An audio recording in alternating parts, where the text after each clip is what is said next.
Shalom, selamat pagi Bapak Ibu dimanapun berada. Sebentar lagi kita akan menyaksikan siaran ibadah online dari God's Beloved Church Ambon. Selamat menikmati Kristus, Tuhan Yesus berkati.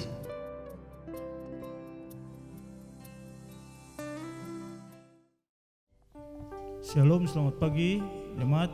Ya, kita ada di sini karena kemurahan Tuhan bagi kita. Itu semata-mata karena cintanya bagi kita. Kasih karunia selalu baru tiap hari bagi kita. Berkatnya selalu baru. Kita ada di sini untuk mensyukuri akan kebesaran cintanya bagi kita. Mari Bapak Ibu, kita sebelum kita mulai akan ibadah ini, mari kita satu dalam doa. Bapa, dalam nama Yesus, terima kasih atas hari baru yang Kau anugerahkan bagi kami. Engkau Tuhan yang begitu baik bagi kami. Engkau sangat nyata di dalam hidup kami Tuhan. Engkau menuntun kami, memelihara kami di sepanjang perjalanan hidup kami di usbu yang silam. Terima kasih Tuhan Yesus. Kini kami mau datang, kami bersyukurkan Engkau Tuhan, karena Engkau sungguh amat baik. Segala proses ibadah yang kami lakukan ini Tuhan, Engkau yang pimpin dari awal, pertengahan hingga akhirnya. Mau jadi hanya di dalam nama Tuhan Yesus Kristus. Haleluya, amin. Mari saudara-saudara jemaat, kita angkat pujian bagi Tuhan dengan hati yang berserah kepadanya, karena Dia adalah anak yang baik bagi kita. Mari kita jemput saudara-saudara bangkit berdiri dan kita angkat lagu Tiada Sepertimu Tuhan. Anugerah-Mu kepadaku tak pernah berubah. Perbuatan-Mu Tuhan lukiskan di dalam hatiku. Tercengang-Ku dibuat-Mu, ku kagum padamu.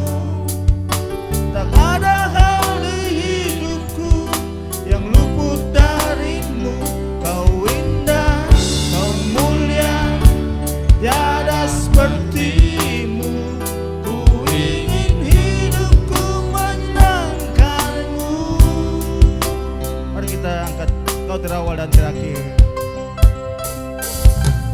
Kau terawal dan terakhir, pencipta segalanya.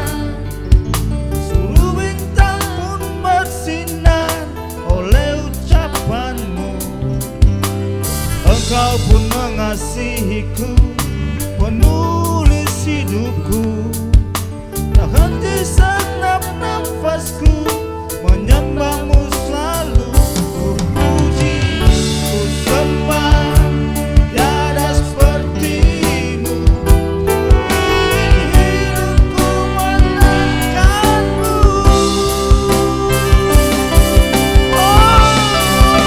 Segala puji, segala hormat, segenap hatiku menyembah.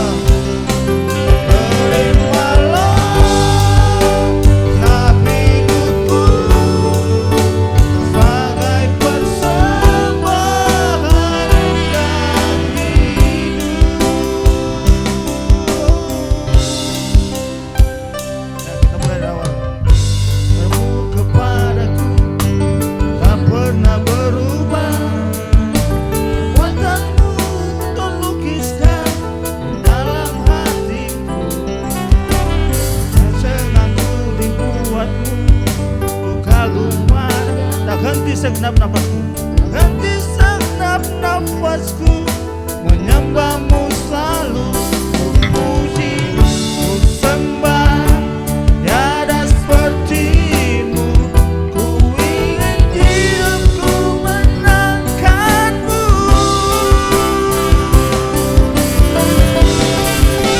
Segala puji, segala hormat, segenap hati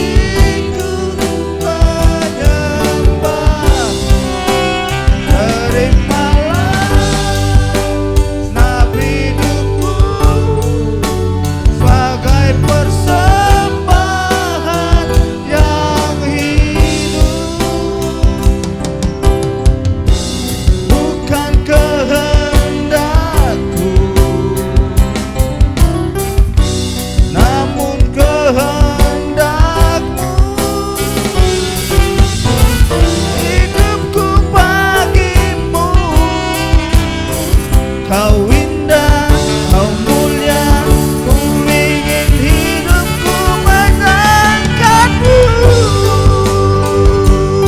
Oh, Yesus, Yesus, kami sembah Kau Tuhan.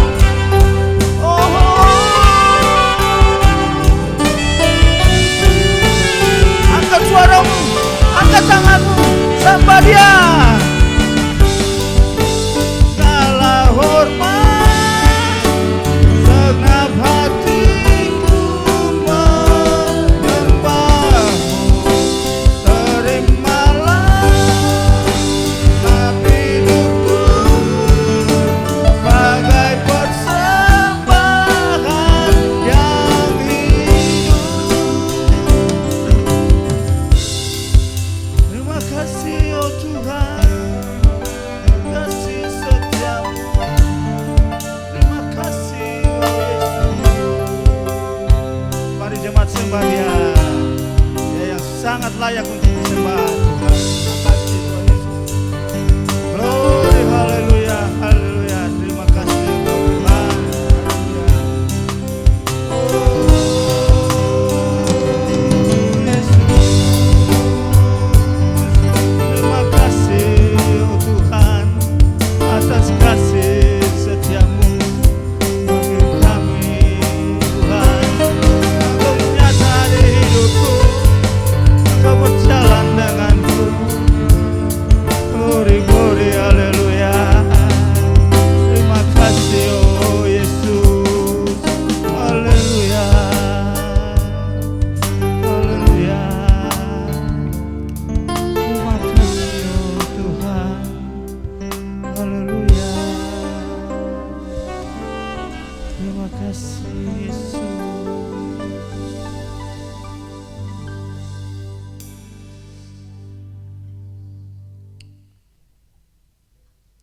Ya, Bapak Ibu jemaat, kita masuk lagu yang berikut. Tuhanlah kekuatan dan mazmurku.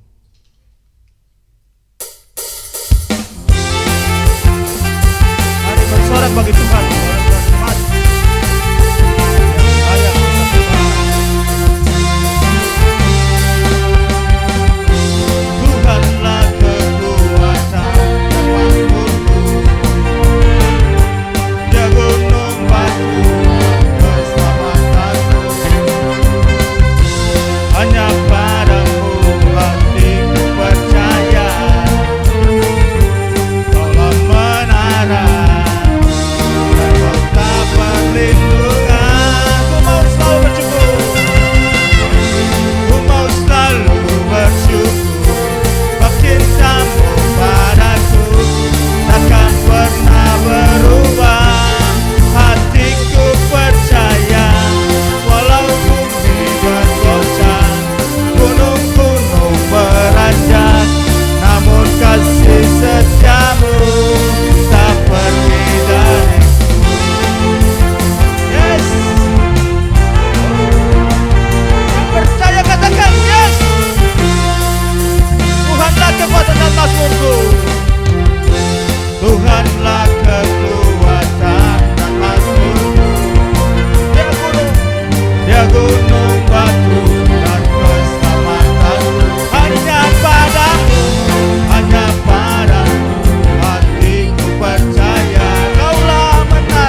dipuji, dimuliakan. Yes.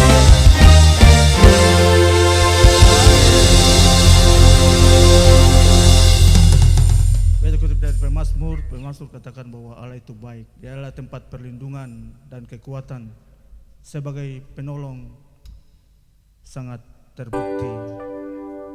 Jadi kita tidak perlu khawatir akan hidup ini kalau kita tetap bersandar pada Yesus dan Dia adalah hidup kita. Kita berjalan dengan sukacita kalau Yesus ada di depan kita. Dia adalah Tuhan kita, Dia adalah pencipta kita. Kita tidak perlu khawatir dengan dunia ini. Kita jalan saja. Alkitab katakan bahwa kemurahan dan kebaikan mengikuti kita dari belakang. Kita mengikuti Sang Gembala yang agung itu. Ya, kita angkat lagu yang berikut. Terpujilah namamu Tuhan. Semuanya tepuk tangan. Sembah Dia, muliakan Dia. Karena Dia layak kita sembah.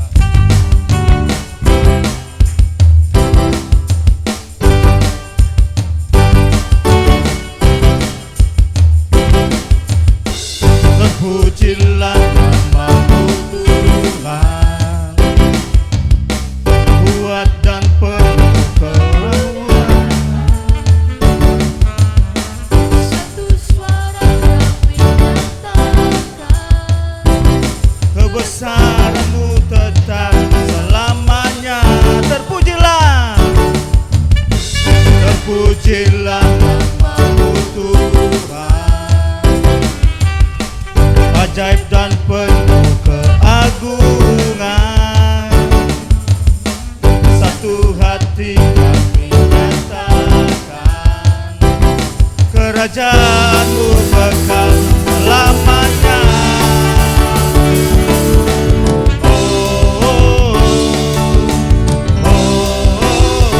Engkaulah Raja atas dunia, yang menghancurkan kutuk dan membebaskan jiwa. Kami bersorak, bertepuk tangan. Kau Tuhan percaya dan memerintah untuk selamanya. Haleluya. Bersukalah bagi Tuhan, bersuka di dalam Tuhan. Ya, terpujilah namamu Tuhan. Terpujilah namamu Tuhan, ajaib dan penuh keagungan. Satu hati kami nyatakan, kerajaan-Mu kekal selamanya.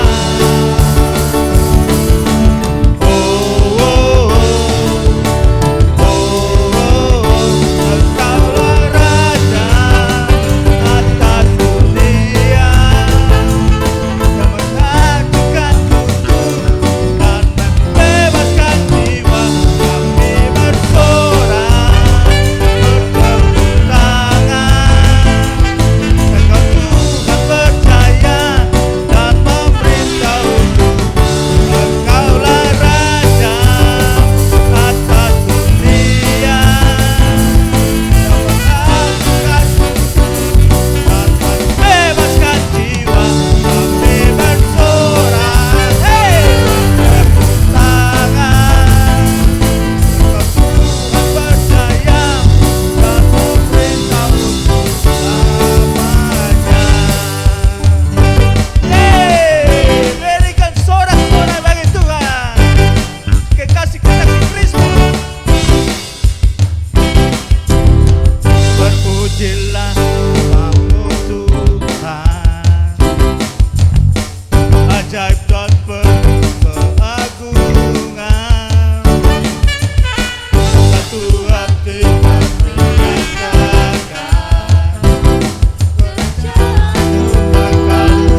bagi Tuhan.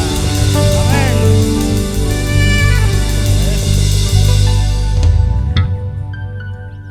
Ya, kita masuk lagu berikutnya. Tak terbayang kebesaranmu.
Masih semangat.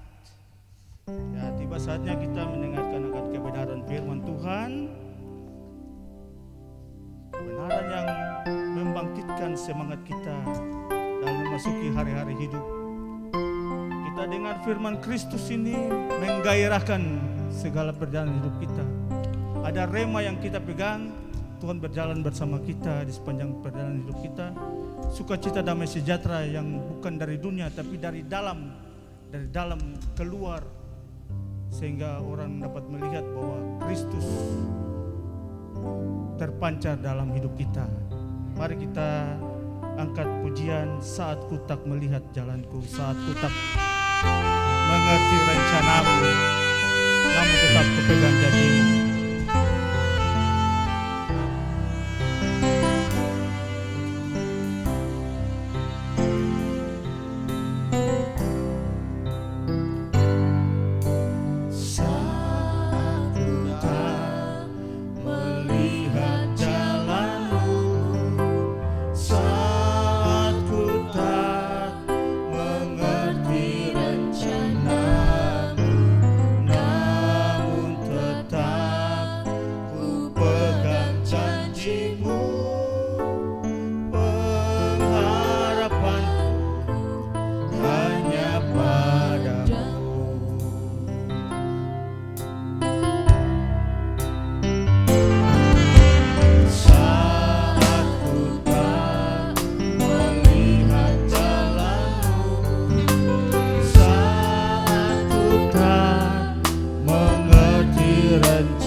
Terima kasih Tuhan, kini kami akan mendengar kebenaran firman-Mu Tuhan.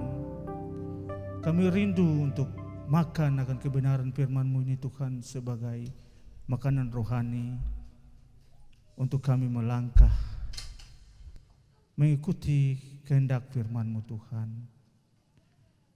Tuhan Yesus, kiranya Roh Kudus mau memberi pewahyuan, Roh Kudus memberikan penghiburan bagi kami di saat kami mendengarkan kebenaran firman-Mu ini, karena kebenaran firman ini adalah kekuatan Allah. Kekuatan Allah yang kami pegang bagi hidup kami di dunia ini. Engkau selalu menyertai kami. Kami naikkan segala pujian hormat kepadamu Tuhan. Anak-anak-Mu sudah siap untuk mendengar kebenaran firman-Mu. Di dalam nama Tuhan Yesus kami berserah. Haleluya, amin. Kita undang Pastor ya untuk membawakan kita dalam.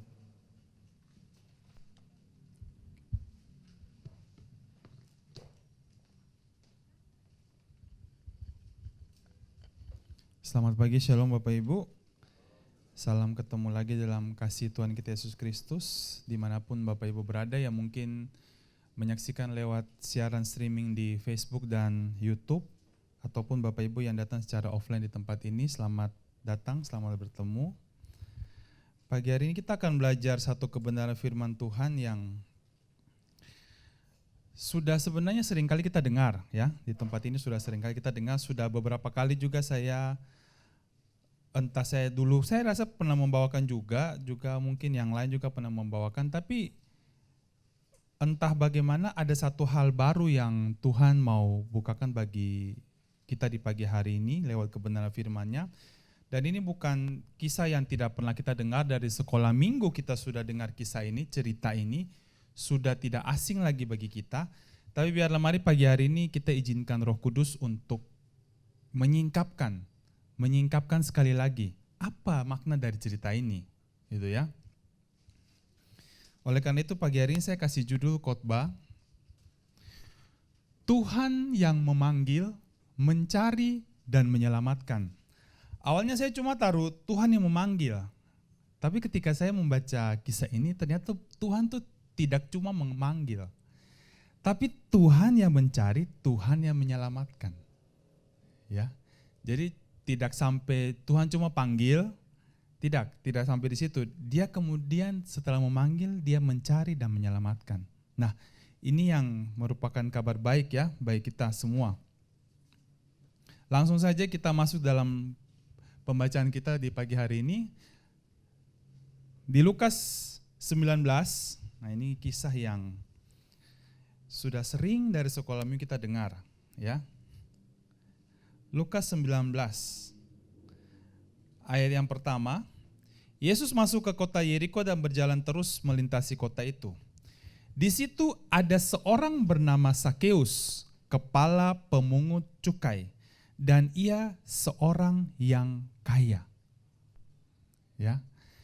Kalau Bapak Ibu lihat di ayat sebelumnya, itu mengenai orang kaya yang bertanya kepada Yesus, Tuhan, apa yang harus aku perbuat untuk bisa masuk mendapatkan kehidupan yang kekal? Nah, ini cerita sesudahnya.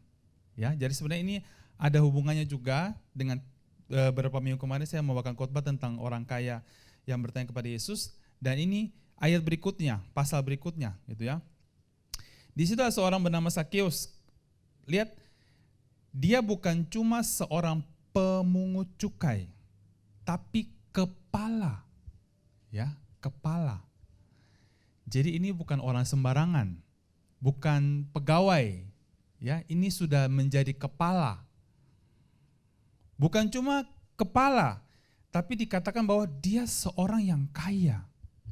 Wow, sudah punya jabatan, kemudian juga kaya, kurang apa lagi?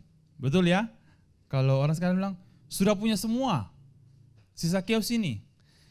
Dan tahukah Bapak Ibu Saudara bahwa arti nama Sakeus ini cukup menarik? Ya.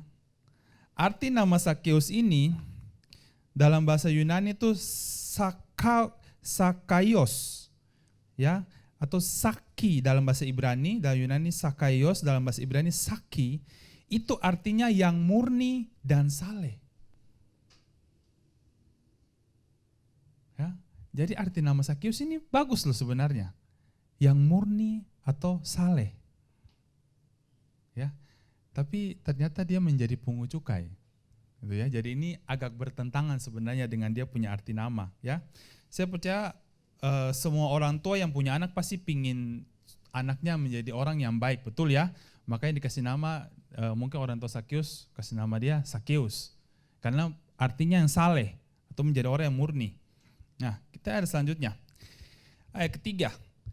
Ia berusaha untuk melihat orang apakah Yesus itu, tetapi ia tidak berhasil karena orang banyak. Nah, kemudian disebutkan gini, sebab badannya pendek.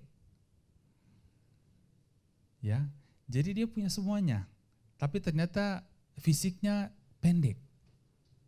Gitu ya. Sehingga waktu Yesus melintasi kota Yeriko itu, dia tertarik untuk melihat seperti apa sebenarnya Yesus ini. Pastilah seluruh wilayah Israel pada waktu itu sudah heboh dengan yang namanya Yesus. Ya, heboh mungkin karena Yesus menyembuhkan orang sakit, sudah mungkin membangkitkan orang mati dan sebagainya. Jadi berita ini sudah tersebar di semua kota. Jadi ketika Yesus datang ke kota Yeriko, pasti semua sudah seperti selebritis, ya.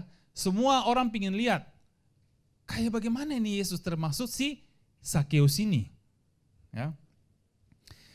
Ayat 4, maka berlarilah dia mendahului orang banyak, lalu memanjat pohon ara untuk melihat Yesus yang akan lewat di situ. Nah, ini saya nggak tahu kenapa dalam terjemahan Indonesia disebutkan pohon ara, gitu ya. Tapi dalam terjemahan aslinya itu bukan pohon ara. Memang saya teliti di ensiklopedia bahwa pohon ini juga termaksud dalam istilahnya satu rumpun. Tapi sebenarnya bukan pohon ara. Ini sycamore tree, ya, namanya pohon sycamore tree, pohon sycamore. Nah, saya kasih tunjuk gambarnya biar Bapak Ibu bisa. Nah, jadi pohonnya lumayan besar.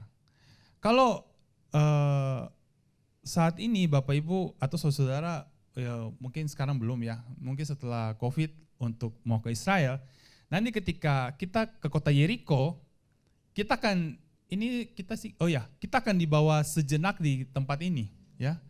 Di tempat ini. Jadi saya nggak tahu juga bagaimana mereka menyimpulkan bahwa ini pohon yang Sakeus naik waktu itu, saya juga bingung, tidak tahu. Karena posisi pohonnya pas di pinggir jalan.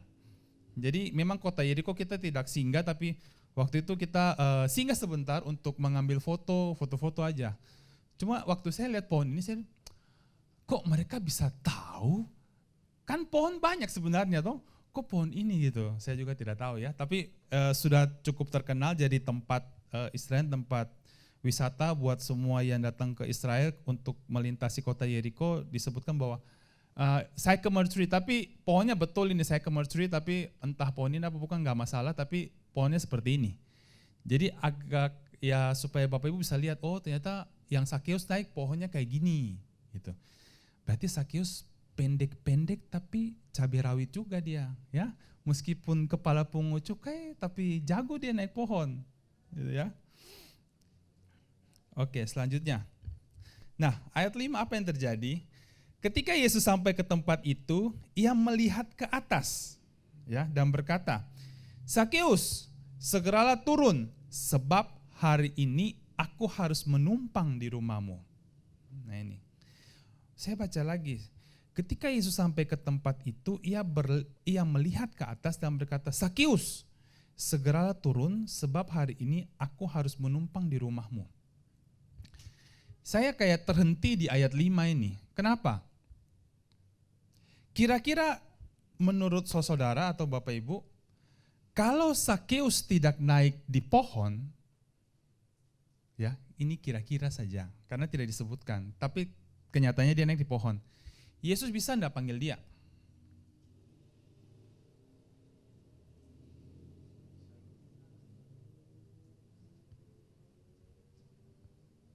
Halo? Ya jawabannya mungkin bisa, tapi saya percaya bisa. Ya.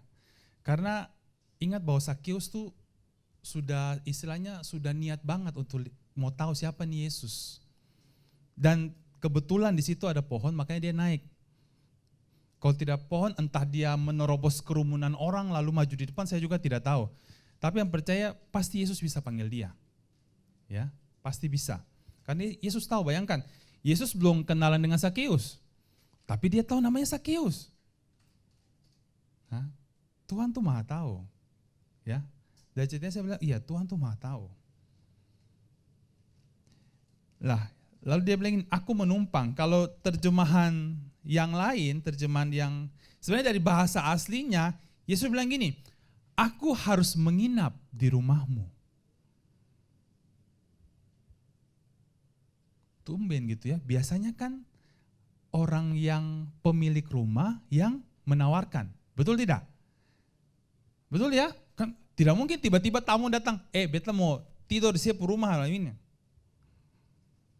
Kan biasa tuan rumah yang menawarkan, gitu ya.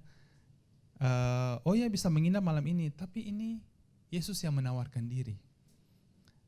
Aku harus tinggal di rumahmu. Ya. Lalu apa respon Sakeus? Ayat yang ke-6. Lalu Sakeus segera turun dan menerima Yesus dengan sukacita. Ini hal yang apa ya? Karena Bapak Ibu perlu menyadari bahwa profesi sebagai pemungut cukai pada zaman itu profesi yang sudah orang bilang ini pengkhianat bangsa. Bayangkan sampai sejahat itu. Karena mereka biasanya memungut atau mengambil pajak. Waktu itu kan dikuasai oleh bangsa Israel, dikuasai oleh pemimpin Romawi. Jadi pemungut cukai ini memungut pajak dari orang-orang Israel lalu diberikan kepada orang Romawi. Jadi orang itu sangat tidak suka namanya pungut cukai. Itu dibilang inilah seperti pengkhianat bangsa dan sebagainya lah. Jadi pungut cukai kemudian dikategorikan sebagai orang pendosa juga, sama dengan pelacur. Ya, kalau Bapak Ibu baca Alkitab seringkali sebutkan seperti itu kan. Nanti ada ayatnya. Tapi lihat, Sakeus waktu Yesus mengatakan seperti itu, dia tidak seperti kayak terima Yesus enggak ya? Terima Yesus enggak ya? Tapi dia segera turun dan menerima Yesus dengan sukacita. Ini luar biasa.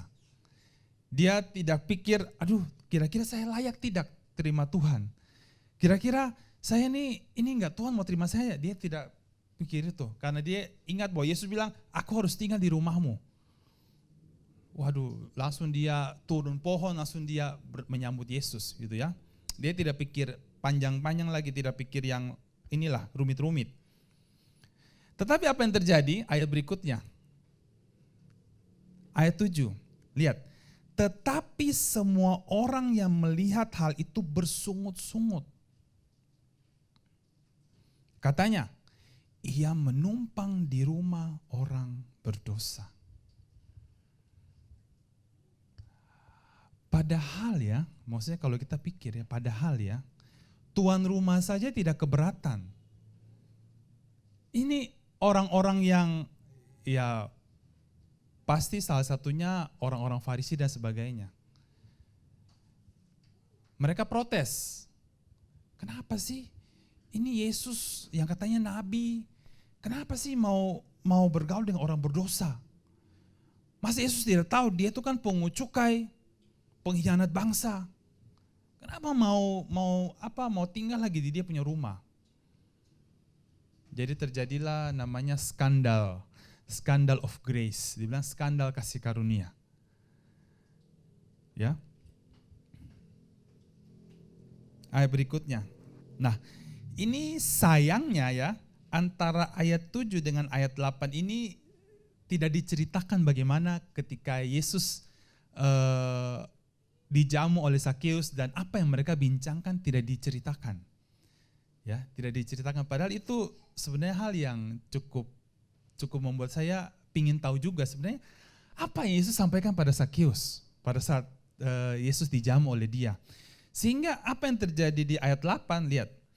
Tetapi Sakeus berdiri dan berkata kepada Tuhan, Tuhan, setengah dari milikku akan kuberikan kepada orang miskin, dan sekiranya ada sesuatu yang kuperas dari seorang, akan kukembalikan 4 kali lipat.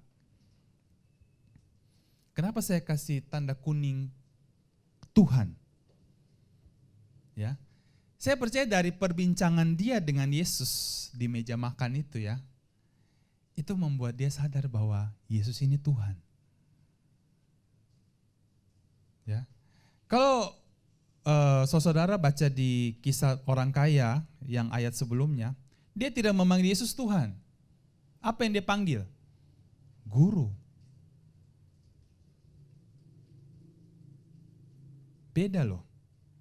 Makanya saya bilang perbincangan antara Yesus dengan Sakeus ini sayang tidak dicatat.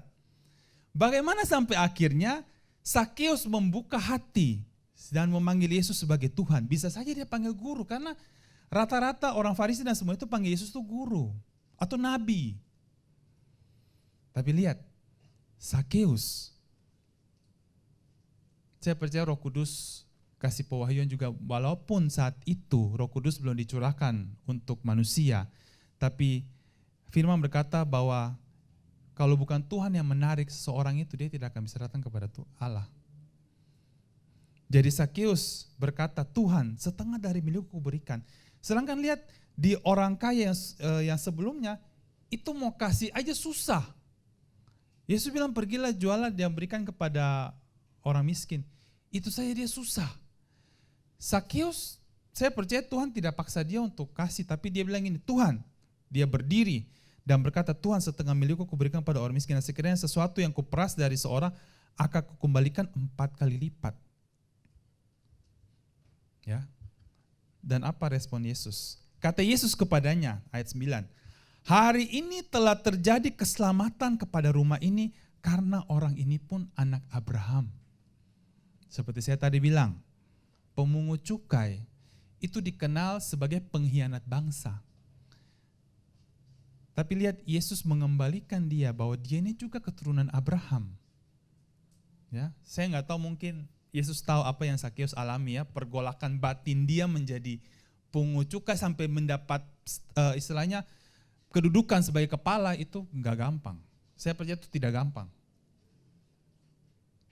Dari pegawai sampai kepala, nah itu mungkin membuat dia kadang-kadang merasa bahwa sudah bangsa ini membenci aku, sudah aku entah dia mau jadi bangsa Romawi, tapi kan dia tetap orang Yahudi. Makanya dia bilang, ini pun anak Abraham. Nah, ayat 10, di sini saya, sebab anak manusia datang untuk mencari dan menyelamatkan yang hilang. Dari sini saya memikirkan bahwa Sakeus ya, dengan segala kemewahan yang dia ada, dengan jabatan yang dia ada, dengan kekayaan yang dia punya, ternyata dia merasa kosong. Ada kekosongan yang dia alami. Dan Tuhan tahu itu. Makanya Yesus disebutkan bahwa anak manusia datang untuk mencari dan menyelamatkan yang hilang. Jadi apa ya? Dalam kisah ini pun sebenarnya banyak dialami oleh manusia ya. Sampai zaman sekarang pun banyak. Kalau saja harta atau kedudukan bisa memuaskan manusia ya, itu berarti orang yang punya kedudukan atau orang kaya itu tidak akan mungkin sampai bunuh diri. Tapi lihat saudara, kalau lihat media atau lihat informasi, yang biasanya kebanyakan bunuh diri itu bukan orang yang tidak punya kedudukan atau tidak uang seperti artis-artis. Itu orang yang mereka berlimpah-limpah loh. Betul ya? Orang yang tidak kekurangan. Tapi lihat bahwa setiap manusia itu kita diciptakan Tuhan. Jadi ada di dalam hati kita ini ada sesuatu, ada satu ruang yang tidak bisa digantikan oleh hal-hal di dunia ini. Dan cuma Tuhan yang bisa mengisi itu. Ya. Meskipun dia punya, waduh, uang sampai berapa, dia coba isi dia punya hati, coba berikan ketenangan. Tapi tidak akan pernah tenang. Tapi ketika dia mengisi, Tuhan yang mengisi hatinya, Tuhan yang menjamah hatinya, waduh, itu ketenangannya tuh melebihi apa yang dia punya. Jadi ketenangan dia tuh tidak tergantung dengan situasi dan lingkungan. Kenapa? Karena Tuhan sendiri yang mengisinya. Saya percaya Bapak Ibu dan saudara yang di tempat ini sudah berjemaat dan itu sendiri bisa merasakan, ya, sendiri bisa merasakan. Ketika mendengarkan firman Kristus itu dia mengisi hati kita, itu seperti ada ketenangan, ada kepastian bahwa kita ini orang yang sudah diselamatkan. Kita ini anak-anak yang Tuhan kasihi. Amin. Jadi waktu saya merenungkan hal ini, saya teringat juga dengan khotbah-khotbah beberapa minggu kemarin tentang makan firman. Ada juga, saya lupa berapa minggu kemarin, kayaknya saudara Herti pernah tanya bagaimana bisa melihat hubungan satu ayat dengan ayat yang lain. Nah, saya ingat saya bilang dia seringlah makan firman, ya, karena itulah waktu kita makan firman ini, mungkin saat itu kita belum, istilahnya dia belum menunjukkan istilahnya apa ya, dia punya apa yang kita perlukan. Tetapi ada saat-saat ketika kita memerlukan itu, firman itu akan dimunculkan oleh Roh Kudus. Itu. Jadi makan saja, seperti Bapak Ibu saudara datang di tempat ini atau yang menyaksikan lewat siaran online, sekarang itu kita lagi makan. Ya, Tuhan lagi memberi kita makan. Kita makan. Dan sampai selesai ibadah, sampai besok, kadang-kadang makanan itu kita masih kunyah. Karena dia tuh masih sangat bersari. Kita terus mengunyah makanan itu, firman ini. Kita nggak tahu kapan kita butuhkan itu, tapi ketika kita menghadapi suatu hal atau suatu peristiwa atau suatu tantangan atau suatu apalah di kehidupan kita, firman itu menjadi satu kekuatan yang keluar bagi kita.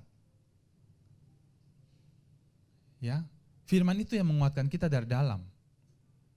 Nah, inilah luar biasa firman Tuhan yang hidup.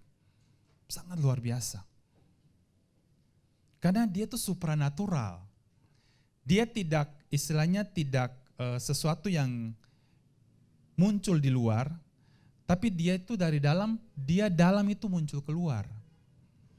Atau dibilang biasanya tuh dari transformasi dari dalam. Ya. Dia tidak perubahan perilaku, tapi dia dari dalam dia keluar. Karena sifatnya supranatural. Ya, dan kadang-kadang seringkali ketika kita terlalu asik memakan firman, kita sampai tidak terlalu fokus dengan perubahan kita. Tapi itu berubah dan orang di sekeliling kita yang terheran-heran melihat kita. Tapi kita sih anggapnya biasa. Karena itu apa ya, natural kehidupan, air kehidupan itu mengalir keluar, itu sudah natural kita.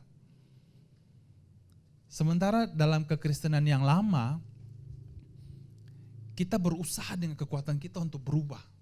Ya, berusaha di luar. Kita harus disiplin ini, disiplin itu, disiplin ini, dan ternyata gagal semua. Karena apa? Kita mengandalkan kekuatan kita, sementara kalau kita berfokus pada Kristus, Kristus yang mengubah kita dari dalam. Amin. Ini yang apa ya, saya melihat bahwa kekristenan itu sangat luar biasa. Karena ini bukan tentang kita, tapi ini tentang Kristus. Ya. Kita cuma apa ya, sebagai objek yang sangat dia kasihi. Gitu ya. Nah, apakah kisah ini sampai di sini? Tidak. Ya. Saya pikir juga mungkin ini selesai sampai sini. Ternyata di selanjutnya ya, bukan selanjutnya, tapi saya lihat ada satu kisah lagi dalam kitab yang sama, kitab Lukas. Jadi kisah Sakeus dan kisah yang akan kita lihat ini cuma tercatat di kitab Lukas. Oke. Kisah berikutnya. Di Lukas 7, nah saya awali dengan ayat 31 dulu. Kata Yesus, dengan apakah akan kuumpamakan orang-orang dari angkatan ini? Dan dengan apakah mereka itu sama? Nah, kalau kita baca perikop Lukas pasal yang ke-7 ini, itu berbicara ketika itu Yohanes Pembaptis di penjara. Kemudian dia mengirimkan, dia punya, pokoknya inilah orang-orang yang lain untuk bertanya pada Yesus apakah dia Mesias yang ditunggu-tunggu. Gitu ya. Mereka itu seumpama anak-anak yang duduk di pasar dan yang saling menyerukan, kami meniup seruling bagimu tetapi kamu tidak menari. Kami menyanyikan kidung duka tetapi kamu tidak menangis. Jadi waktu saya lihat ini, saya lihat bahwa Yesus bilang, apa yang sebenarnya mereka lakukan itu tidak sesuai dengan apa yang dari dalam. Ya, mestinya kita bersukacita, tetapi mereka tidak merespon. Mestinya kita lagi bersedih, tapi mereka juga tidak respon.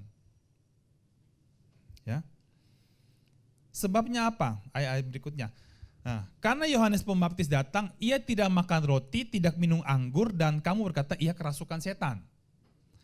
Kemudian anak manusia datang, ia makan dan minum, dan kamu berkata, lihatlah, ia seorang pelahap dan peminum, sahabat pemungut cukai dan orang berdosa. Dimana dia sedang menyindir waktu itu mungkin orang-orang Farisi, ya, ahli Taurat. Jadi ini kalau istilah sekarang tuh maju kena, mundur kena. Mau berpuasa tidak makan roti, tidak minum, dibilang kerasukan setan. Mau makan, dibilang rakus. Jadi sebenarnya orang ini maunya apa? Itu kan bingung tidak? Makanya mungkin Yesus agak gemas juga sampai dibilang gini, Yohanes yang makan dibilang kerasukan, yang tidak makan dibilang kerasukan. Dia yang makan malah dibilang pelahap. Dan sahabat pemungut cukai dan orang berdosa. Kemudian ya yang ayat berikutnya ini yang kita akan sama-sama, karena ini saya ambil aja karena tadi kan saya ada bilang, Yesus dikenal sebagai sahabat orang berdosa. Dan ternyata memang ada ayatnya. Gitu ya. Anehnya dia tidak disebutkan bahwa dia sahabat orang Farisi. Padahal yang meneliti hukum-hukumnya Tuhan, yang menjaga disiplin, itu kan orang Farisi atau ahli Taurat pada zaman itu. Tapi di Alkitab tidak pernah disebutkan bahwa Yesus sahabat orang Farisi. Tidak ada, saudara. Ya, saya jadi ingat karena seringkali bahwa orang Farisi atau orang-orang itu pada zaman itu ya, mereka melakukan semua itu dan mereka merasa dekat dengan Tuhan.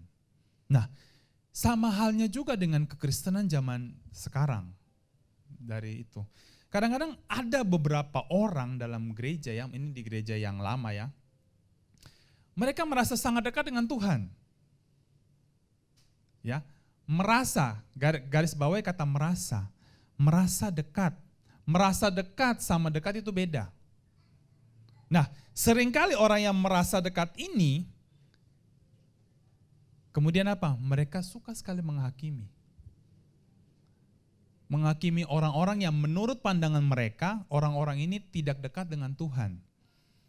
Dari mana mereka tahu tidak dekat? Mereka sering melihat, oh orang ini bolos, sering bolos gereja, sering bolos apalagi doa, sering tidak ikut doa minggu atau doa Kamis atau doa puasa atau doa menara doa dan sebagainya. Nah, kemudian mereka caplah orang-orang ini tuh orang-orang yang tidak dekat dengan Tuhan. Kalau saya dekat dengan Tuhan. Kemudian mereka mulai menghakimi. Ya. Nah, itu sama sebenarnya dengan orang pada zaman Yesus, orang Farisi pada zaman Yesus. Mereka juga merasa dekat dengan Tuhan, merasa ya, tapi sebenarnya mereka tidak dekat. Kenapa? Karena ketika Yesus berjalan di dekat mereka, mereka tidak tahu bahwa dia Tuhan. Mereka cuma tahu dia guru.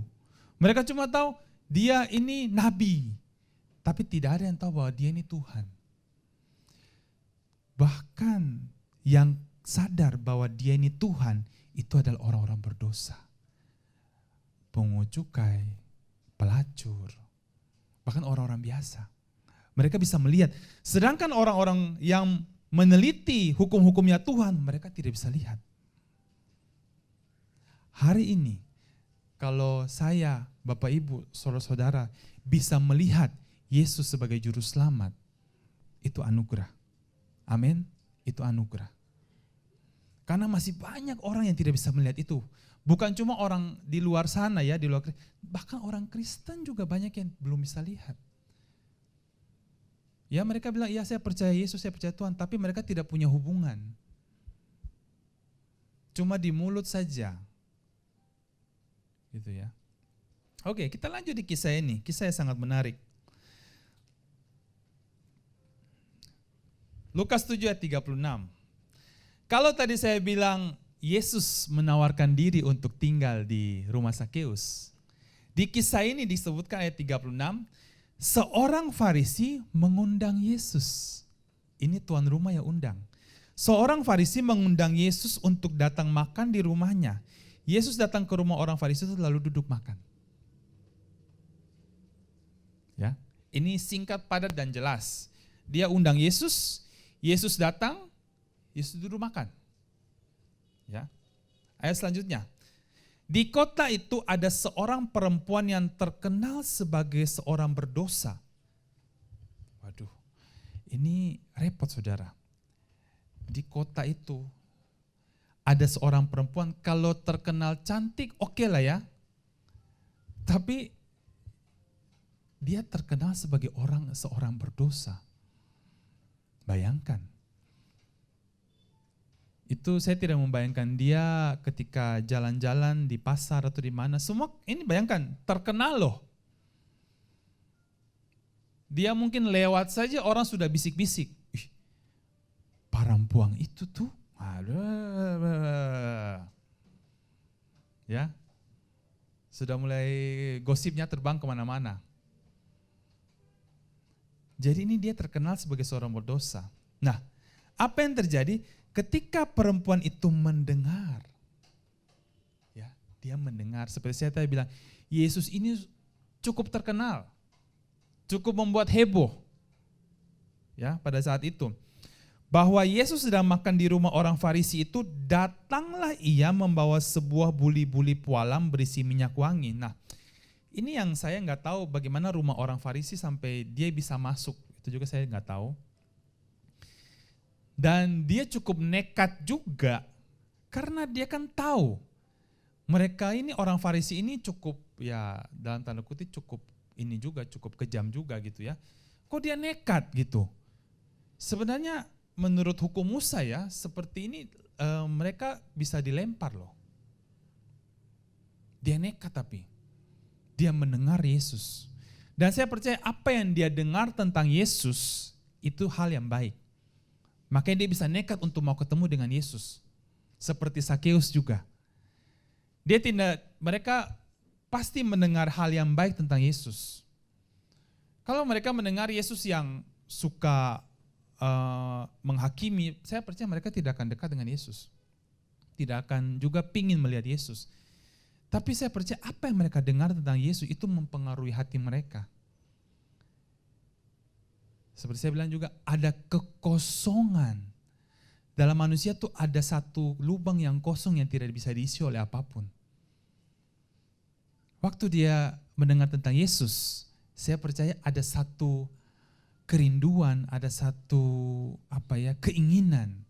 Karena mungkin selama ini apa yang dia cari itu semua, apa yang dia lakukan, apa yang dia cari itu tidak bisa menutupi kekosongan dalam dia punya diri. Ya. Sehingga waktu dia mendengar Yesus datang di kota itu dan ada di orang Farisi, dia nekat datang menerobos masuk ke rumah beserta minyak wangi. Ya. Lihat apa yang terjadi waktu dia datang menghampiri Yesus, ayat 38. Sambil menangis, ia pergi berdiri di belakang Yesus dekat kakinya, lalu membasahi kakinya itu dengan air matanya dan menyekanya dengan rambutnya. Kemudian ia mencium kakinya dan meminyakinya dengan minyak wangi itu. Wow. Bagi kita mungkin perbuatan ini hal yang asing, tidak terbiasa. Di Ambon tidak ada acara siram-siram kaki, orang lap-lap kaki dengan rambut atau membasahi, itu hal yang tidak lumrah ya. Tapi untuk pada zaman itu di Israel ini sesuatu hal yang istilahnya satu penghormatan gitu ya. Dan lihat bahwa dia bukan menyeka dengan kain, dia dengan rambutnya. Bagi seorang wanita rambut itu apa? Mahkota. Bayangkan sampai dia menyeka Yesus punya kaki itu dengan dia punya rambut, dengan dia punya mahkota. Saya percaya ketika dia dekat dengan Yesus itu dia merasakan ada sesuatu. Makanya sampai dia bilang sambil menangis. Ya mungkin saya percaya hatinya juga terharu ya. Terharu, kemudian dia menyadari dia ini orang berdosa. Ya. Dia menyeka kaki Yesus dengan minyak wanginya.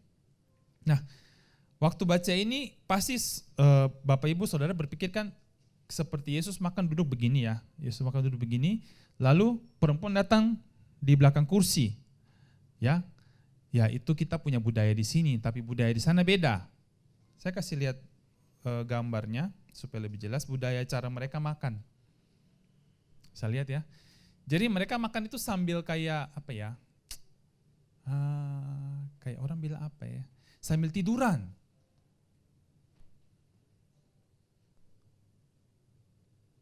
Sing tahu enak sih makan sambil tidur-tidur begitu. Tapi budaya pada saat itu orang makan seperti ini. Mungkin abis itu kalau mengantuk langsung tidur, gitu ya. Mungkin abis makan kenyang, mengantuk, kan enak sudah tuh, makan tidur gitu ya. Makanya kenapa dibilang dia di belakang kakinya Yesus, gitu ya. Karena posisi mereka pada saat itu untuk jamuan makan posisinya seperti ini, santai gitu ya. Enak.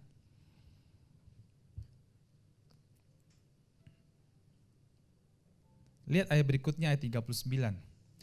Ketika orang Farisi yang mengundang Yesus melihat hal itu, ia berkata dalam hatinya. Dia tidak berkata kepada Yesus ya, dia berkata dalam hati.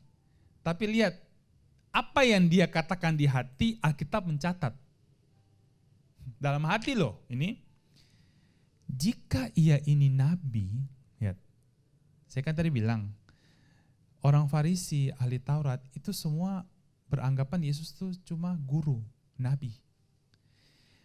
Jika ia ini nabi, tentu ia tahu siapakah dan orang apakah perempuan yang menjamahnya ini. Tentu ia tahu bahwa perempuan itu adalah seorang berdosa. Ya. Ini unik. Dia tidak utarakan kepada Yesus langsung, tapi dia dalam hati. Apakah Yesus tahu? Tahu. Yesus tahu apa yang dia bisikan dalam hati. Makanya ayat 40 lihat. Lalu Yesus berkata kepadanya, Simon, ada yang hendak kukatakan kepadamu. Saud Simon, katakanlah guru. Di dalam hati dia bilang, kalau orang ini nabi, ternyata dia guru saja. Yesus itu guru. Ada dua orang yang berutang kepada seorang pelepas hutang. Yang seorang berutang 500 dinar dan yang lain 50. Ayat berikutnya 42. Karena mereka tidak sanggup membayar, maka ia menghapuskan hutang kedua orang itu. Siapakah di antara mereka yang akan terlebih mengasihi dia? 43. Jawab Simon, aku kira dia yang paling banyak dihapuskan hutangnya. Kenapa sih Yesus mengadakan cerita ini dengan mengadakan tentang perumpamaan ini, tentang uang ini dengan mereka? Karena untuk masalah uang nih mereka cepat. Orang Farisi itu paling cepat kalau masalah uang. Ya. Sama pengucuknya sebenarnya waktu itu tidak kalah cepat juga gitu ya. Makanya dibilang tentang uang mereka langsung cepat respon gitu ya. Jawab Simon, aku kira dia yang paling banyak dihapus hutangnya. Kata Yesus kepadanya, betul pendapatmu itu. Yesus bilang, Simon betul, ayat 44. Kemudian dia tidak lanjut kepada Simon, ya, dia berpaling kepada perempuan itu yang lagi menangis sama menyeka kakinya. Ia sambil berpaling kepada perempuan itu, ia berkata kepada Simon. Jadi sambil Yesus melihat ke arah perempuan itu, dia tidak berkata kepada perempuan, tapi dia berkata pada Simon. Tapi dia lihatnya perempuan ini. Engkau lihat perempuan ini, aku masuk ke rumahmu namun engkau tidak memberi aku air untuk membasuh kakiku, tetapi dia membasahi kakiku dengan air mata dan menyekanya dengan rambutnya. Nah, Bapak Ibu Saudara perlu tahu pada zaman itu satu hal yang umum juga. Ketika kita kedatangan tamu, kemudian kita memberikan air kepada dia untuk membasuh, karena mungkin di luar sana berdebu sehingga tuan rumah memberikan air supaya orang tamu itu membersihkan dia punya. Tapi Simon tidak. Ya. 45, engkau tidak mencium aku, tapi sejak aku masuk tiada henti-hentinya dia mencium kakiku. Engkau tidak meminyaki kepalaku dengan minyak, tapi ia meminyaki kakiku dengan minyak wangi. Ayat 47, sebab itu aku berkata kepadamu, dosanya yang banyak itu telah diampuni, sebab ia telah banyak berbuat kasih. Tetapi orang yang sedikit diampuni, sedikit juga ia berbuat kasih. Nah, ini ayat yang mungkin dulu kita baca tuh kita asal lewat. Gitu ya. Kita tidak perhatikan dengan sesama apa yang Yesus katakan. Sini juga saya baru lihat bahwa ayat ambil dari terjemahan Alkitab yang terbuka ya. Selanjutnya ada terjemahan Alkitab yang terbuka, ayat T. Lihat. Karena itu kukatakan kepadamu, dosanya yang banyak itu sudah diampuni, sebab ia menunjukkan kasih yang besar. Akan tetapi orang yang sedikit diampuni, sedikit pula mengasihi. Kalau dalam terjemahan bahasa Inggris bilang gini, who is forgiven much, love much. Forgiven little, love little. Sebenarnya bukan masalahnya Tuhan mengampuni si A sedikit, si B sedikit. Tapi Tuhan mengampuni semuanya. Tetapi istilahnya pengetahuan kita atau kesadaran kita tentang pengampunan Tuhan itu yang terbatas. Ada orang yang berpikir bahwa Tuhan mengampuni dia ketika dia mengaku dosa saja. Kalau dia tidak mengaku, Tuhan tidak mengampuni. Ada juga yang berpikir bahwa saat dia minta ampun baru diampuni.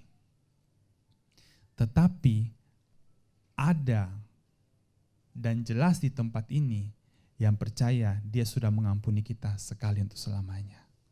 Semuanya diampuni. Dari awal kita sampai nanti akhir itu sudah Tuhan ampuni. Dan apa efeknya ketika orang-orang yang sudah menerima pengampunan total ini? Kasih itu mengalir dengan sendirinya. Amin. Sedangkan orang-orang yang tidak sadar bahwa Tuhan sudah mengampuni mereka, mereka juga akan tidak mudah itu mengampuni orang. Karena mereka berpikir bahwa untuk Tuhan ampuni saya susah, bagaimana kita mau ampuni Hosea? Nah ini banyak orang Kristen tidak sadar ini, padahal ini sudah Yesus sendiri sudah sampaikan. Dia yang diampuni banyak itu pun akan mengeluarkan kasih yang besar. Ya, jadi sadari pagi hari ini, sadari dimanapun Bapak Ibu berada, sadari bahwa Tuhan sudah mengampuni semua dosa kita. Bahkan yang mungkin kita belum terpikir untuk lakukan, dia juga sudah mengampuni. Kenapa saya bilang gitu? Karena dia Alfa dan Omega. Dia yang awal, dia yang akhir. Dia tahu sebelum kita ada dan dia tahu sesudah kita juga tidak ada. Dia Alfa dan Omega. Ya. Jadi Tuhan tidak kaget dengan apa yang Bapak Ibu lakukan. Karena dia tahu semuanya. Nah, ayat 48. Lalu ia berkata kepada perempuan itu, dosamu telah diampuni. Seperti pagi hari ini juga buat semua di tempat ini maupun yang menontonnya. Tuhan Yesus berkata, dosamu sudah diampuni. Respon kita apa? Gitu ya. Nah, saya lihat coba bagi perempuan ini ya, sebenarnya untuk percaya itu susah loh. Kenapa saya bilang susah? Karena dia betul-betul harus yakin bahwa Yesus ini Tuhan dan Juru Selamat. Harus yakin bahwa dia ini Mesias. Kalau cuma nabi, cuma guru, itu tidak bisa. Mereka tahu bahwa tidak bisa mengampuni dosa. Yang cuma bisa mengampuni cuma Mesias. Dan belum terjadi penyalipan pada saat itu. Ya, ingat Alkitab berkata bahwa tanpa pencurahan darah tidak ada pengampunan. Jadi ketika Yesus mengatakan dosamu sudah diampuni, ini kejadian pengampunan ini belum terjadi sebenarnya di waktu kita ya, di waktunya perempuan itu belum. Kalau waktunya Tuhan sudah, karena dia kan yang menciptakan waktu. Nah ini yang perlu sedikit butuh Roh Kudus untuk mengartikan. Ya. Ketika dia mengatakan dosamu sudah diampuni bagi perempuan itu, ya waktu itu Yesus belum disalibkan, itu pengampunan dosa itu baru terjadi di masa depan ketika Yesus nanti mencurahkan darah di kayu salib. Bagi dia itu masa depan. Tapi saat ini bagi kita, bagi Bapak Ibu, bagi saudara-saudara yang saya, ada tanggal 29 November 2020, pengampunan dosa kita itu sudah terjadi sudah 2000 tahun yang lalu. Sudah selesai. Wanita ini harus melihat ke depan. Kalau kita harus lihat ke belakang. Maksudnya karena peristiwa penyalipan itu sudah selesai. Sudah bukan di depan kita. Ya.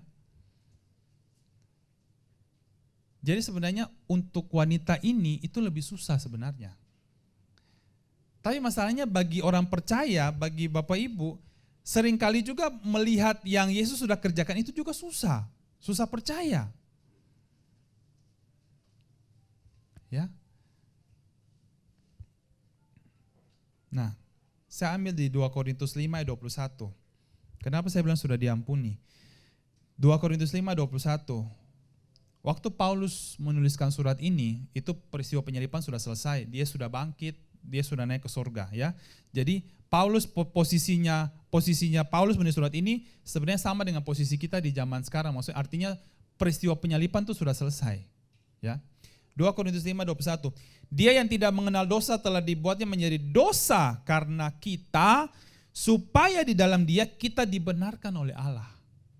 Jadi oleh karena peristiwa penyalipan Kristus, dia yang tidak mengenal dosa telah menanggung semua dosa, bukan cuma dosa masa lalu, masa kini, masa yang akan datang juga dia sudah tanggung. Karena peristiwa pengampunan itu sudah di belakang, sudah selesai dia.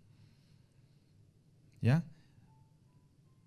Supaya di dalam dia kita dibenarkan, supaya apa? Kita mendapat status sebagai orang benar. Jadi status kita menjadi orang benar itu bukan karena kita berbuat benar. Karena Yesus mengambil semua dosa kita, Bapak Ibu dan saudara-saudara semua, dia tanggung di dalam tubuh jasmaninya, kemudian kesucian kebenarannya itu dia transferkan kepada kita. Itulah yang membuat kita menjadi orang benar, itulah yang membuat kita menjadi orang kudus. Bukan usaha kita, tapi itu pemberian. Ya. Nah, ayat 7. Lukas 7 ayat 49. Dan mereka yang duduk makan bersama dia berpikir dalam hati. Lihat. Jadi di tempat makan itu sebenarnya sepi. Tapi yang rame tuh di dalam hati semua bergejolak. Tadi juga si Simon dalam hati, ini juga saya percaya ini Simon punya teman-teman juga. Tidak mungkin orang Farisi mengundang pungut cukai, mengundang orang-orang jalanan, tidak mungkin. Dia pasti juga mengundang sesama orang Farisi. Ya. Dan mereka yang duduk makan bersama dia berpikir dalam hati mereka, siapakah ia ini? Sehingga ia dapat mengampuni dosa. Jadi lihat, di antara semua tamu yang ada ya, di antara semua tamu yang ada di jamuan itu, yang melihat Yesus sebagai Tuhan, cuma perempuan ini. Yang lain semua, nabi lah, siapakah lah, bahkan ada itu dia bilang, siapakah dia? Ya.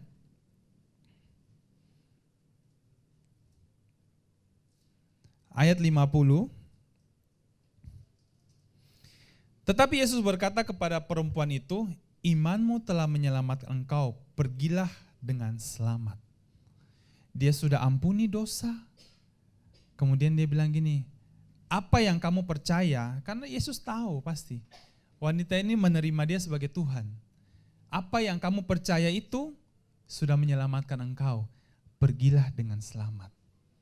Nah, saya telusuri kata selamat ini dalam bahasa Ibrani Eiren. Eiren itu sebenarnya shalom. Jadilah pergilah dalam damai sejahtera, ketenangan, peristirahatan. Ya. Yesus tidak cuma bilang dosamu sudah diampuni, oh ya sekarang kamu selamat, tidak. Yesus tahu. Ya mungkin selama ini waktu dia kerja ya, dia bekerja dengan profesi yang dia geluti, itu tidak ada ketenangan. Ya pastilah, saya percaya pasti tidak tenang. Tetapi Yesus bilang, sudah engkau pergi dengan damai sejahtera. Jadi kekosongan yang dia alami itu sudah Yesus isi.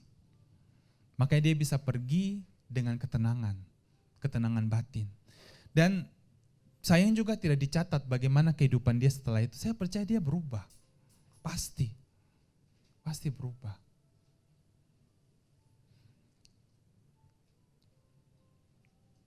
Lukas 7 ayat 50 saya ambil dari terjemahan sederhana Indonesia. Tetapi Yesus berkata lagi kepada perempuan itu, karena kamu percaya kepadaku, maka kamu diselamatkan. Pergilah dengan perasaan tenang dalam perlindungan Allah. Apakah perempuan ini melakukan sesuatu yang wah gitu ya, yang orang lihat wah, enggak juga gitu ya. Tapi karena dia percaya, dia bilang gini, karena dia percaya kepada Yesus, makanya dia menerima keselamatan. Hari-hari ini dalam kekristenan banyak yang beranggapan bahwa percaya pada Tuhan saya tidak cukup untuk diselamatkan. Perlu lakukan A, B, C, D, bahkan E sampai Z juga. Begitu banyak daftar yang dikeluarkan oleh pendeta maupun oleh gereja yang sebenarnya itu tidak alkitabiah.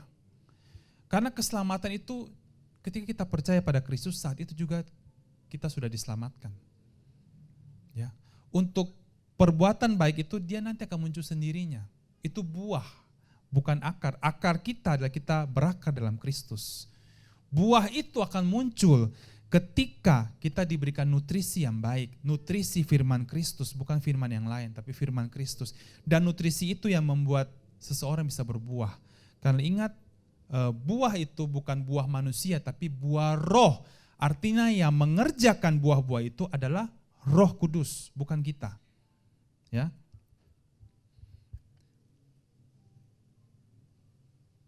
Ingat saya tadi bilang mengenai pengampunan dosa yang dia alami untuk wanita itu masa depan dan bagi kita masa lalu. Nah, dalam Ibrani 9 ayat 28 ini ayat penutup. Ibrani 9 ayat 28. Demikian pula Kristus hanya satu kali saja mengorbankan dirinya untuk menanggung dosa banyak orang. Sesudah itu ia akan menyatakan dirinya sekali lagi tanpa menanggung dosa untuk menganugerahkan keselamatan kepada mereka yang menantikan dia. Kenapa sih saya tadi bilang bahwa ketika Yesus disalibkan, itu semua dosa kita tuh sudah selesai. Ada diteguhkan dengan ayat ini. Dan Ibrani 9:28. Bahwa dia hanya satu kali saja mengorbankan diri untuk menanggung dosa. Kemudian nanti dia akan datang tapi tidak lagi berurusan dengan dosa. Ya. Artinya sebenarnya urusan dosa itu sudah selesai. Selesai di masa yang lalu bagi kita, sudah selesai. Ketika nanti Yesus datang, dia tidak lagi berhubungan dengan dosa. Karena dia sudah selesai sekali itu selamanya pengampunan. Yang dia datang nanti untuk menganugerahkan keselamatan. Tubuh kita ini belum tubuh yang baru. Tubuh kita ini masih tubuh fana. Makanya kita masih bisa sakit, kita masih bisa rasa capek, kita masih bisa lemas dan sebagainya. Karena memang tubuh ini belum sempurna. Roh kita sudah menerima kelahiran baru. Tapi tubuh ini nanti akan diberikan tubuh yang baru. Tubuh yang main musik satu hari juga tidak capek. Lompat-lompat satu hari juga tidak capek. Ya, itu tubuh yang baru. Nah, dalam terjemahan ayat Alkitab yang terbuka dikatakan gini. Demikian juga Kristus, ia dipersembahkan hanya satu kali saja untuk menanggung dosa banyak orang. Dan akan datang kedua kalinya bukan untuk menanggung dosa, melainkan untuk membawa keselamatan bagi mereka yang menantikan dia. Jadi sebenarnya urusan dosa itu sebenarnya ya, menurut firman ya, menurut Alkitab, itu sudah selesai. Itu yang harus dikabarkan kepada anak-anak Tuhan, dikabarkan dalam gereja. Sebaliknya gereja banyak berputar-putar dengan urusan dosa. Padahal sudah selesai, katakan sudah selesai. Apa sih yang perlu disampaikan gereja? Identitas Bapak Ibu dan saya yang baru dalam Kristus. kita anak-anak yang Tuhan kasihi, kita sudah diterima Dia, ya. Kita menjadi warga negara kerajaan sorga, kita orang benar, kita orang kudus. Itu yang disampaikan identitas baru. Sebaliknya banyak gereja masih pusing, berpusing-pusing dengan dosa, ya. Masih cungkil-cungkil tentang dosa. Bahkan dosa melebihi salib Kristus, kadang-kadang saya dengar. Bisa berbicara dosa tuh satu khotbah semua. Tidak ada Yesusnya. Ya ada cuma dosa, ingatkan dosa. Semakin diingatkan dosa, semakin menjadi-jadilah. Tetapi ketika kita mengingatkan tentang salib Kristus, tentang bahwa Dia sudah menanggung dosa kita sekali, itu ada ketenangan. Amin. Ada ketenangan, ada kepastian. Bahwa kita nih sudah dibenarkan oleh Tuhan, kita sudah diampuni. Kita menjadi orang yang dikenang oleh Tuhan bukan karena kita, tapi karena Kristus sudah berkorban menggantikan kita di kayu salib. Dan sebagai penutup, it is finished. Ya, salib itu, luar biasa. Salib itu melintasi waktu. Dia menjangkau orang-orang yang dari zamannya Adam sampai zamannya Yesus. Karena orang-orang dalam perjanjian lama itu sebenarnya mereka juga belum diselamatkan karena darah lembu dan domba tidak bisa menghapus dosa. Makanya Yohanes berseru bahwa inilah anak domba Allah yang menghapus dosa dunia. Dalam perjanjian lama darah domba dan lembu itu cuma menutupi, ditutupi. Masih ada dosa? Ada, karena tidak dihapus. Seperti Bapak Ibu kalau di rumah ada karpet, sapu di ruang tamu gitu, sapu debu. Sapu debu tidak dibuang, tapi disimpan di bawah karpet. Ya, simpan aja. Lalu ditutup karpet. Memang tidak kelihatan, ya, tapi apakah ada debu? Ada. Lama-lama dia menggunung. Tapi Yesus itu membersihkan semuanya. Anak domba Allah tuh yang bisa membersihkan semua dosa kita. Dan itu sudah selesai di kayu salib. Ya. Loh Pak, jadi bagaimana ya, saya bingung. Seperti saya tadi bilang, Dia menghapus semua dosa kita masa lalu, masa sekarang, masa depan. Jadi makanya di dalam Kristus kita melihat ada pengharapan. Ya, kita tidak fokus lagi. Betul kita masih bisa buat salah, tapi apa yang terjadi, Yesus lebih tahu dari kita. Dan Dia sudah mengampuni semuanya. Apakah kita lalu menjadi orang yang tidak bertanggung jawab? Kita menjadi orang yang sembrono? Saya percaya tidak. Di tempat ini saya melihat banyak kesaksian-kesaksian yang indah. Saat mereka menerima Dia, seperti Sakeus yang turun pohon langsung buru-buru menyambut Yesus. Orang-orang yang menyambut firman, ya, menyambut Yesus dengan bersuka cita, itu perubahannya tuh luar biasa. Karena apa? Firman itu betul-betul dia terima dengan hati yang terbuka. Dia tidak pikir-pikir yang lain lagi, tapi dia terima, oh iya, ini firman yang sesuai dengan kebenaran firman Tuhan. Saya dengar di gereja ini, saya terima. Kemudian dia di rumah, dia meluangkan waktu untuk merenungkan firman, membaca firman, entah membaca buku juga, gitu ya. Ada buku yang bagus yang saya cukup rekomendasi, kita gereja juga cukup rekomendasi untuk Bapak Ibu kalau mau baca, itu supaya bisa, istilahnya bisa membukakan kita punya mata juga ya. Tapi saya punya ini dulu terjemahan Inggris, nanti kalau ini kayaknya ada di Amper TV ada jual ya. Destined to Reign, nah ini bagus sekali, ini untuk dasar-dasar kekristenan bisa dibaca, jangan tertipu dengan sampulnya gitu ya, tapi baca saja gitu, karena di dalam ini begitu banyak hal yang luar biasa. Dulu nggak ada terjemahan Indonesia, jadi saya baca ini bahasa Inggris. Ini kayaknya buku yang paling cepat saya baca. Paling cepat maksudnya paling sering kali baca tapi tidak habis. Tapi ini saya habis, 3 hari habis. Tapi 3 hari habis sambil buka kamus. Karena bahasa Inggris semua. Saya dulu kurang bisa bahasa Inggris, jadi dulu waktu nggak ada handphone, pakai kamus yang besar itu, kamus anak sekolah. Masih ingat dulu, di sekolah bawa kamus bahasa Inggris yang besar, nah, dulu saya masih ada itu. Jadi saya baca-baca, ini apa ya? Nah buka kamus dulu. Gitu ya. Tapi saya ingat teman saya yang perkenalkan ini kepada saya bilang, kalau kamu betul-betul dalam hati kamu pingin tahu ya, Roh Kudus bisa ajar kamu bahasa Inggris. Dan saya sekarang lihat betul, Roh Kudus yang ajar saya bahasa Inggris. Saya tidak les bahasa Inggris, tapi Roh Kudus yang ajar. Jadi ketika kita ada niat ya, kita menggebu-gebu, kita pingin tahu apa yang Tuhan sediakan bagi kita, Roh Kudus akan bantu. Dalam pelayanan juga, kita bukan orang yang fasih berbicara atau fasih bernyanyi. Tapi Tuhan tahu hati kita, ketika kita rindu untuk melayani Dia akan memperlengkapi. Dan saat kita melihat diri kita, ternyata iya bukan saya. Ya ini Tuhan yang beracara. Tidak ada kebanggaan, tidak ada kesombongan. Karena kita tahu talenta yang kita punya, apa yang kita bisa lakukan untuk Tuhan, itu semuanya dari Dia. Dan untuk Dia, dan untuk kemuliaannya. Amin. Firman Tuhan sampai. Mari kita berikan sorak-sorai kemuliaan bagi Dia. Haleluya. Mari kita berdoa. Terima kasih Tuhan Yesus, terima kasih.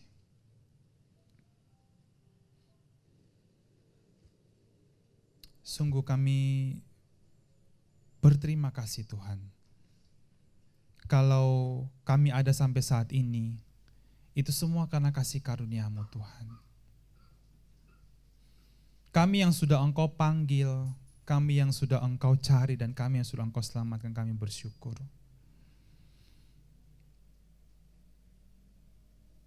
Terima kasih Tuhan untuk kepenuhan yang Engkau berikan dalam batin kami, ketenangan yang Engkau berikan, ketenangan sejati, damai sejahtera yang sejati Tuhan, yang tidak akan hilang, karena Ia kekal di dalam setiap hati kami. Meskipun mungkin situasi lingkungan kami di luar tidak mendukung, penuh dengan masalah dan sebagainya, tapi damai dan ketenangan di batin kami ini Tuhan tidak akan berubah. Malah ketenangan inilah yang membuat kami bisa tenang di tengah-tengah keadaan dunia yang tidak menentu hari-hari ini Tuhan. Arahkan pandangan kami untuk melihat hanya pada Engkau Tuhan Yesus. Karena Engkaulah pengharapan kami yang sejati.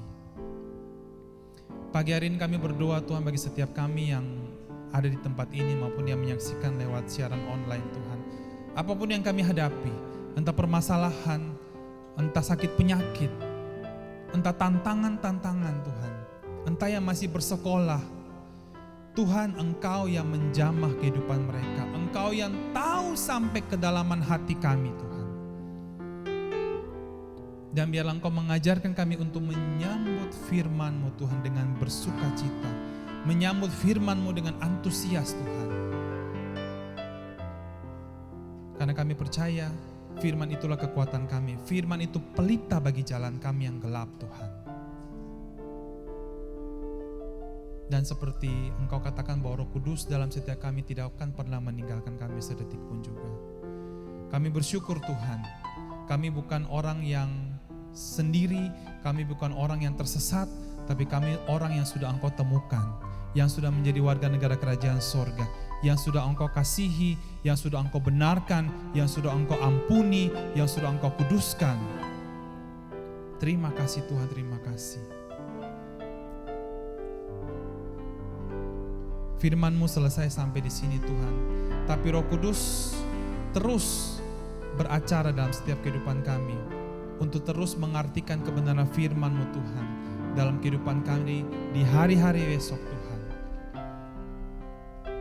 Perlindungan-Mu, penyertaan-Mu Tuhan sempurna atas setiap kami. Dan berkat-Mu Tuhan Engkau curahkan bagi kami. Terima kasih Tuhan Yesus, terima kasih Roh Kudus, terima kasih Bapa di surga. Segala puji, hormat, kemuliaan hanya bagi-Mu. Di dalam nama Tuhan Yesus. Semua yang sudah menerima katakan amin. Saya serahkan kembali kepada Pak Stanley.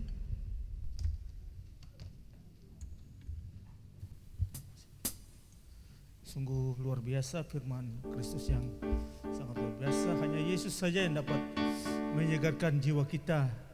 Dalam jiwa itu ada perasaan, ada pikiran dan kehendak. Emosi kita juga bisa direda dengan firman Kristus.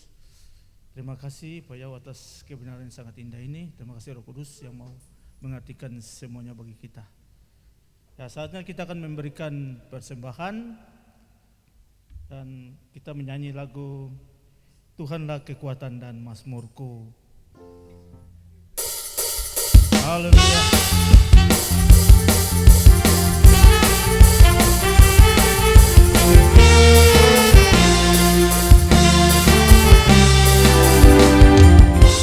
Tuhanlah kekuatan dan mazmurku. Oh ya, Dia gunung batu dan keselamatanku. Hanya padamu hatiku percaya, dalam menara mahkota perlindungan. Ku mau selalu bersyukur, sebab cintamu padaku takkan pernah berubah. Hatiku percaya, walaupun di bergoncang, gunungku beranjak, hati setiamu tak pergi dari hidupku.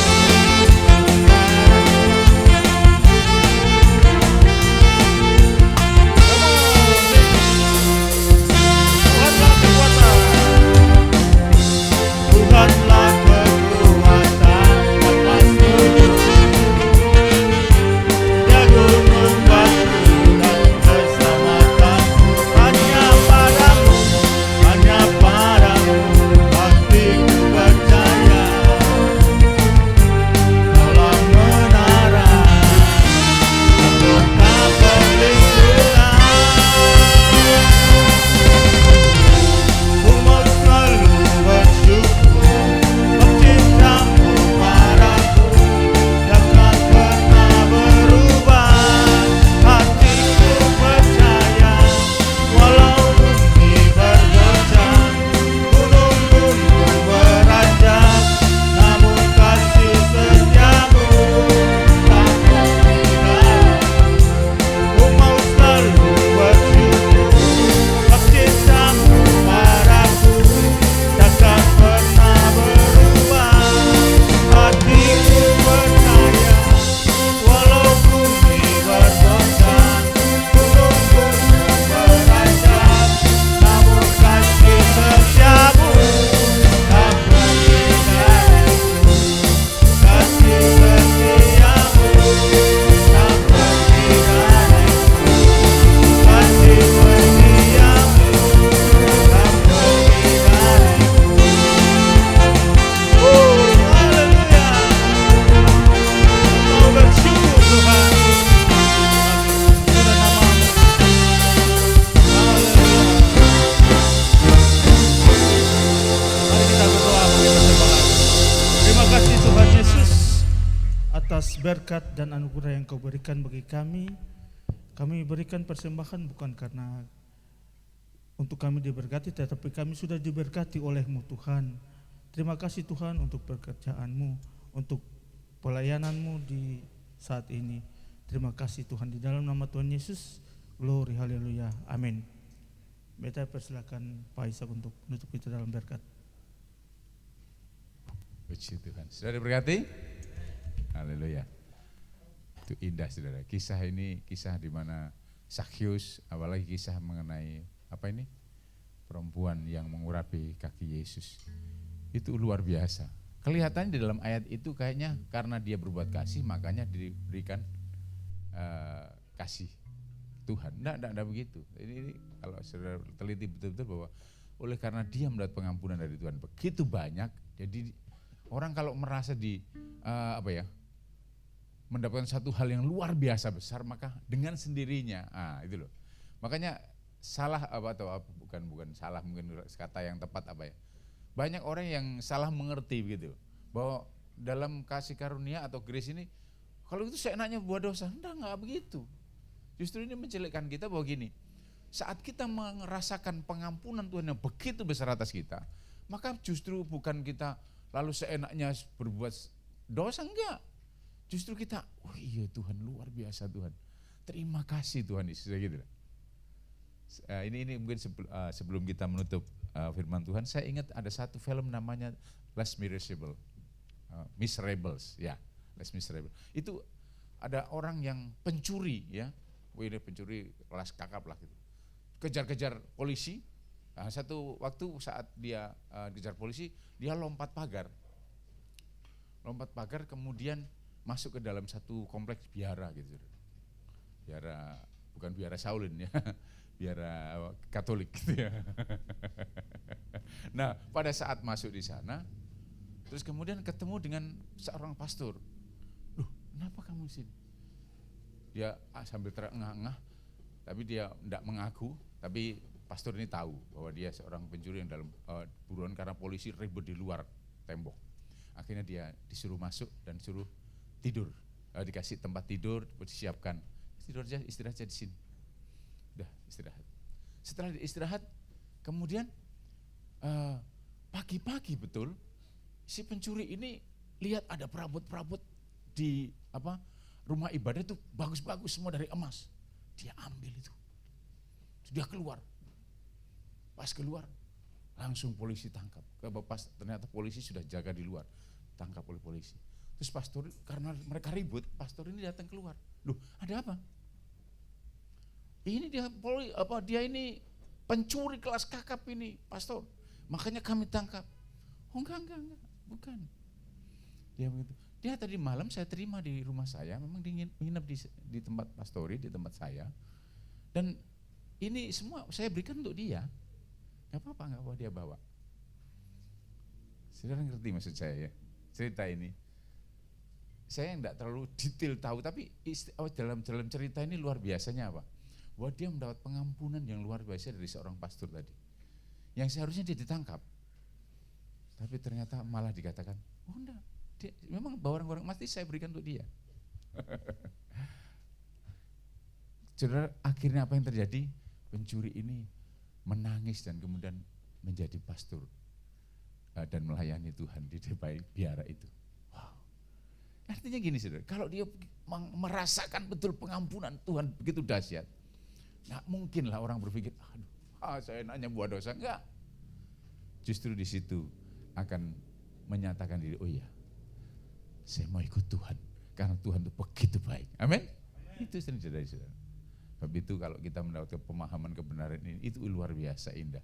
Bahwa Tuhan memang amat sangat baik. Dari dulu sekarang selama-lamanya tidak pernah berubah. Dia tetap Allah yang amat baik. Amin. Haleluya. Puji Tuhan, mari kita berdoa. Bapak, kami bersyukur, terima kasih buat kebaikan-Mu. Terima kasih buat anugerah-Mu yang begitu besar atas kami Tuhan Yesus. Karena saat kami merenungkan ini Tuhan, kami seharusnya dimurkai. Kami terkenal sebagai orang yang berdosa. Tapi pengampunan begitu besar atas kami Tuhan Yesus. Terima kasih Tuhan Yesus, terima kasih. Glory, haleluya, haleluya. Bahkan Engkau membawa kami dalam satu kehidupan di mana kami jadi anak-anak-Mu.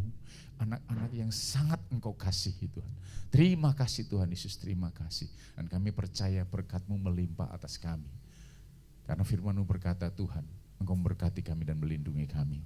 Engkau menyinarkan wajah-Mu pada kami dan memberikan kami kasih karunia-Mu. Engkau menghadapkan wajah-Mu pada kami dan memberikan kami damai sejahtera-Mu. Dan damai sejahtera Allah yang melampaui segala akal itu selalu melihara pikiran kami dalam Kristus Yesus. Dari saat ini Tuhan sampai Engkau datang kedua kali, bahkan sampai selama-lamanya Engkau terus menyertai dan memberkati kami Bapa. Terima kasih Yesus, terima kasih. Dalam nama Yesus kami berdoa dan bersyukur. Semua yang percaya diberkati Tuhan katakan amin. Tuhan Yesus memberkati. Haleluya.